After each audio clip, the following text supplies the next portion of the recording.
people are giving criticism to Shakur Stevenson for, lasting 9 rounds with that, specific guy. People are making fun of him because he's an electrician on the side and he's not boxing at a full time. What's your comments on just those things per se? First off, since when is having a real job something to make fun of? That's just stupid. Whoever does that is an idiot. Seriously, you're an idiot if you're making fun of a guy for working. I mean, the guy got to support himself. And everybody only 1% of the boxers ever make 7 figures. Only 3% of the boxers ever make 6 figures. So the guy got to support himself. So that's just stupid that they're doing that to him. They should be commending them for stepping in short notice and be willing to fight a fighter like Shakur. Everybody should be commending them for saving the show. So that's first things first. You know, um, that mentality is what gets a lot of fighters in trouble. I don't mean to go off subject, but this is something that fighters do. When they Of first course. start their careers out, they don't want to work. So what they Mhm. do is they get a manager to pay all their bills and give them a monthly stipend. And then that manager wants 30 to 33% or 40% of their career, right? And then the fighter wind up complaining, like, why am I giving you this? Well, because he paid your bills for 3 years until you could get to that point. So so now you got a guy on the other foot that's willing to work and willing to support his family because you never know when the money is going to come from boxing, and then people want to talk shit about him. That's ridiculous to me. The dude doing the best he can out here, man. It's a hard ass world to make it in, and he's doing the best he can. What's wrong with being an electrician? That's a great job. I never understood that. I hear it. I heard people saying it. I'm like, he's making a living. That's like somebody being mad at you for making money off of YouTube. And your Mhm. homeboys that still sell drugs, or if you have any, I don't want to accuse you of that. And like, yo, bro, you corny. You doing that on you. Like, I'm taking care of my family. I'm trying to eat an illegal way. What's wrong with that? Like, how would you feel if somebody made fun of you because you make money off of YouTube? That's stupid, right? I, I I would don't I be don't get that. I know electricians that make $250,000 a year. I flip houses. I love electricians. I don't understand that. But so shout out to that kid, whoever he is, for stepping in and taking that fight. I got a Josh fighter Padley. right. I got a Josh Padley. Well, shout out to that young man. I got a fighter that works a full time job overnight, named Ron Peterson. He does. He literally works for the sanitation department. Get off work, he come to the track and come to the gym. That's not nothing to be ashamed of. That's honorable. That man take care of 6 kids. Yeah. Not paying his bills every month. So he gotta work. So he works the overnight shift so he don't miss no time in the gym. That's This is one of those sports actually that you have to have a job. It's a working man's sport. no, but listen, I'm telling you, a lot of fighters don't have jobs. I'm telling you, bro, they don't. And Yeah. what they do is they want somebody to give them stipends and pay their bills, and it happens. But then on the trickle down effect of that is a person that's investing in you like that have a right to have get a return on their investment. They want their money back plus some of your career, and they're not wrong. Most fighters don't work. That's the problem. And then they all got all of these stories about how the manager wants all these percentages. Well, you had a choice. You either could get a job to support yourself.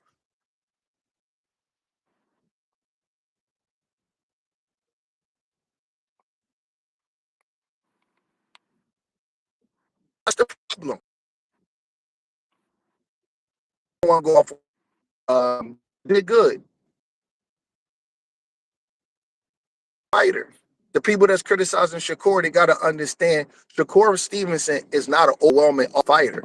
What he is a unbelievable defensive fighter with really good reflexes, and he has the ability to score points and neutralize opponents. So the kind of fighters you showcase are guys that are big punchers, that are violent, that knock your head off, like the Tommy Hearns, the Mike Tysons, um, the Canelo Alvarez's, the Triple G's. And then you got guys like the Bernard Hopkins, the Winky Wrights, you know, Pernell Whitaker's, Yvonne Calderon. I know you're gonna remember that name from back in the day. You got those kind of guys who They may not look as good versus showcase opponents, but they can be as good. But but their ability is in neutralizing and defense in an all around game. So Shakur is never going to like blow anybody's socks off in that kind of fight because that's not his fight. He's not a big puncher. You know what I mean? He punched pretty good to the body, but he's not hitting nobody with a gunshot and knocking their head off like a Manny Pacquiao or in a way. He's not a dynamic offensive fighter. He's a tremendous talent, but his talent don't lie in knocking you out and just brutalizing people. You know what I'm saying? So this was the weird circumstances where his opponent fell out. But Shakur is the kind of guy that you got to match him with good fighters every time so you can see all of his ability. Because his ability is in taking a puncher and making him not look like a puncher. His ability is in making the guy look silly that can't put his hands on him. His ability is in showing his ring craft and the science and scoring points. It's not going to be in overwhelming people. And that's not everybody's cup of tea. I get it, but you just got to just know what you're looking at. It don't mean that he's not a special fighter. He's just not a knockout artist. Yeah, that's cool that you said that too, because he said the same thing. He said that Shakur said that he'll make any fighter look exactly like Josh Padley. The same thing. What do you think about those comments? Do you think that that's how a performance with like Gervonta Tank Davis or Teofimo Lopez or guys like that? Do you feel like he could do that? So you asking me, can he make Javante Davis and Teofimo Lopez look like he make them look like he did Josh Padley? Yeah, No, they're different level of fights. I'm not saying he can't beat him, but I don't think he's gonna make him look like that. you're not Crawling gonna around the stop him in ring, the ninth round. three knockdowns. No, I think that if he was beat him, he would just outpoint him and make him miss, score points and stuff like that. I don't see that. He kind of hurt the guy real bad to the body, had him crawling around the ring.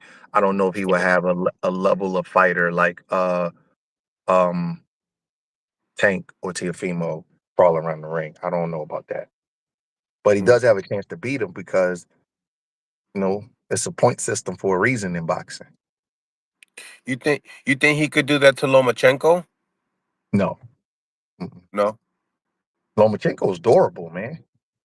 The Yeah. one thing think about him. Like he got knocked down once Salita. by Jorge Linares. No, Salido was Alright. low blow. Linares hit him with a right hand, but Lomachenko is a lot smaller than most of those guys. He takes some big punches, and he got a pretty good chin. Teofimo is a pretty good puncher for 135. Richard Comey is a pretty good puncher for 135. I know for a fact Jason Sosa could punch because I see him in the gyms here in Philly cracking people. Um, um, Lomachenko is durable. I don't see him crawling around there. Anybody could be hurt, but I don't see I'm not saying Shakur can't beat him. I think Shakur could probably outpoint him. But you asking me, can he knock him out and beat him all up and have him crawling around the ring? No. Lomachenko's one of the more durable guys of this era. Mm. Mm. I like it. So tell me, there's been talks back and forth with Frank Martin and Shakur Stevenson on Twitter, and that was the fight that was supposed to happen. Tell me, what do you think about that fight if it was to happen? Because they both are two southpaws, and their names in the sport. I love that fight, but I think Frank Martin is fighting at 140 now. So I don't know how it's possible. But I love that fight. Yeah, That's a good fight. yeah, and I've been hearing other things too that he might be fighting De Los Santos too, but Man, we'll be finding that's a, out that's a soon. tough fight when you first fight back. I know that they've he's fighting on that no the Fondora fight, but Oh yeah, Pandora's fighting the kid from Connecticut. yeah, Booker. Cordell Booker. Yep. Yep. Booker, yeah. He stepped in. Um so yeah, definitely so what would you have to say grade that performance? Was that like one of your favorite fights of the night? For Were you Shakur, would Yeah. I wouldn't say favorite fight of the night. It was solid. I mean, I expected it to happen. Mhm. Um, you know what I mean? Shakur is a super talent. Mhm. Ain't nobody beating him on no 4 or 5 day notice. It's just not gonna happen. Um, So I expected that to happen. It was a solid performance. I mean, if you're asking me to grade it, it's hard to grade when a guy take a fight on a guy taking a fight that he can't win anyway on 3 days' notice. You know what I mean? So I give Shakur a solid grade. Scale of 1 to 10, I say maybe an 8 or 9. He did his thing, and I give the guy credit. The guy didn't lay down. He was fighting, man. He was fighting. Dude deserves some kind of bonus or another big fight or something. He fought a good fight.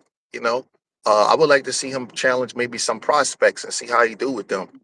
He did good. Um, that's just that. You know what I mean? But I expected Shakur to win the fight, and I expected him to dominate. And Shakur got a pretty good right hook to the body. He's a pretty Yeah. decent body puncher. So, he did his thing. He did what he was supposed to do.